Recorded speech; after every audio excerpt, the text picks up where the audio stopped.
What is up, guys? And instead of doing another Call of Duty gameplay and making a bunch of Call of Duty gameplay videos like I said I was gonna do for the rest of my channel, I'm gonna be bringing you guys a whole new series that is just like the Alien War Alpha series. But this time, instead of using the Alien War Alpha, I'm gonna be using my budget $500 gaming PC. So for those of you who are new viewers, the Alien War Alpha series was just a series where I would test this PC called the Alien War Alpha, and I would pretty much just do benchmarks. And that is exactly what I'm gonna be doing with this new gaming PC that I built on myself for $500. So in this video I'm just gonna talk about the parts that I chose, and I'm gonna be pretty much announcing that I'm gonna be uploading a bunch of new videos with this gaming PC, and pretty much they're gonna be benchmarks and tests with this PC. So I'm gonna do a bunch of games, so stay tuned in my channel. And also I want to share a little story I had with building this PC. So as you saw in the beginning of the clip, the motherboard I was using was the Asus Prime B450M, but I'm not gonna be using that motherboard anymore. I'm actually gonna be using the Gigabyte DS3H B450M, and that is because when I was first building my PC, I actually ended up damaging the motherboard. What I did was I was trying to unscrew those two thingies attached to the motherboard in order to install the CPU cooler, and you'll see what I mean if you ever build this PC.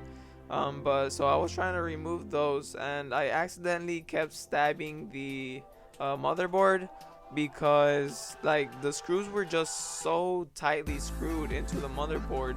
Yeah, it was just so hard to unscrew, so I actually ended up stabbing the motherboard a couple times, and it wasn't even hard stabs. They were just like almost tabs. I mean, it wasn't really a tap, but it was more of a tap than actually stabbing right through the motherboard.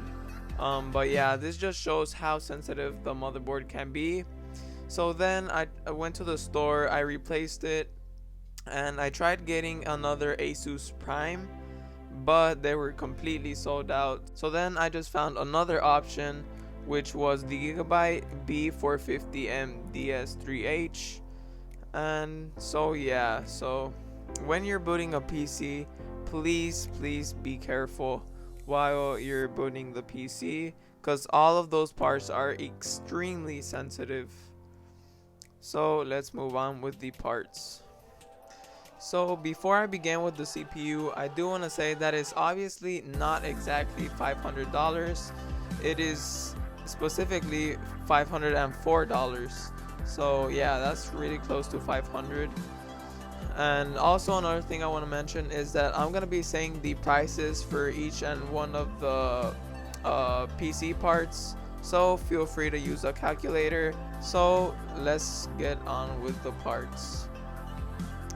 Starting off with the CPU, I chose the AMD Ryzen 3 2200G, clocked at 3.5 GHz, and it is a quad-core processor, and the price for this right now is $86.99. Moving on with the motherboard, I chose the Gigabyte B450M DS3H Micro ATX AM4 motherboard, and the price for this one is $71.88. Moving on with the RAM, I chose the Corsair Vengeance LPX 16GB of RAM, DDR4, clocked at 3000 MHz, and the price for this one is $74.99. Moving on with the storage, I did choose the ADATA Ultimate SU800 128GB 2.5 solid state drive, and the reason why I chose an SSD is because the year is 2019, and it is very highly recommended for you to use a solid state drive, and it's just really fast, and I really do recommend it. But obviously 128 gigabytes is not enough for your games, so I'm just gonna throw in a bonus Western Digital 1 terabyte hard drive. It is 7200 RPM. And just as a disclaimer, I did not buy a terabyte hard drive because I already had an external 2 terabyte hard drive. So for me, I did pay exactly 100 or $504, but for y'all, if y'all choose to add this 1 terabyte hard drive, it is gonna be 548 in total. But yeah, that's just a little disclaimer. And anyways, moving on with the graphics card, I decided to go with the MSI Radeon RX 560 Aerial ITX. It is the 4 gigabyte model, and I really do recommend for y'all to get the 4 gigabyte model instead of the 2 gigabyte model, because 2 gigabytes nowadays is just outdated. I know the Alienware Alpha did have a 2 gigabyte GPU, but that was the Alienware Alpha. And I'm not throwing shade at the Alienware Alpha. I still do think the Alienware Alpha is a really good gaming PC. But yeah, that was just a little disclaimer there. Moving on with the case, I decided to go with the DIY PC Vision 2 ATX mid tower case. And yes, the green fans y'all saw there does come with the case, so you won't have to worry about buying some extra fans or something like that.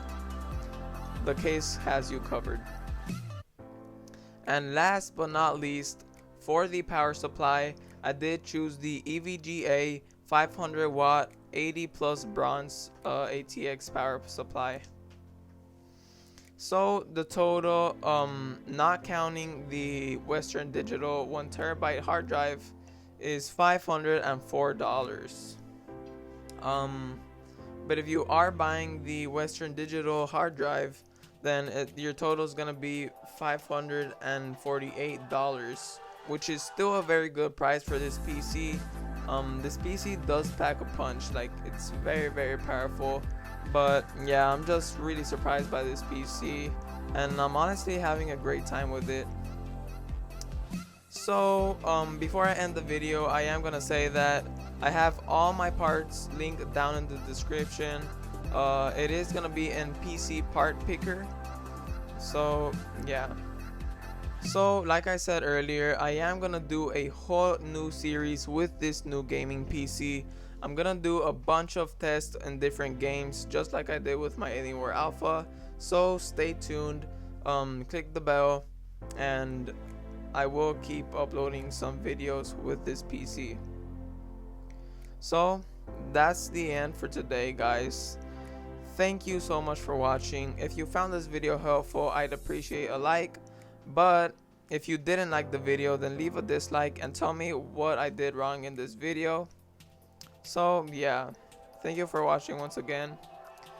It feels good to be back, and I'll see you in my next video.